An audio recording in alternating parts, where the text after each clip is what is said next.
আমরা আপনাদের চেয়ে শক্তিশালী। আদানির সঙ্গে মিটিং করার পরে, সোনিয়ার সঙ্গে মিটিং করার পরে যদি আপনার দেশ না ভাঙে, কি শক্তিশালী? আপনি আমাদের থেকে শক্তিশালী? আপনি আমাদের থেকে শক্তিশালী, তাই তো?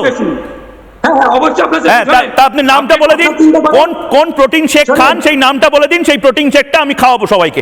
আপনাদের টাকা নেই, আমাদের ভারতের 130 কোটি মানুষকে সেই প্রোটিন শেকটা খাওয়াবো। বড় বড় মাসলম্যান এসেছেন, থামুন, বিশাল মাসলম্যান আপনারা। বেসিক প্রবলেমটা হচ্ছে, বেসিক প্রবলেম, আরে আপনি শক্তিশালী হতেই পারেন, আপনি প্রোটিন শেক খান, হয়তো আপনি ছাতু খান, আপনি হয়তো ছাতু খান, তার জন্য অনেক শক্তিশালী। আমি বলছি দেশটাকে শক্তিশালী বানান।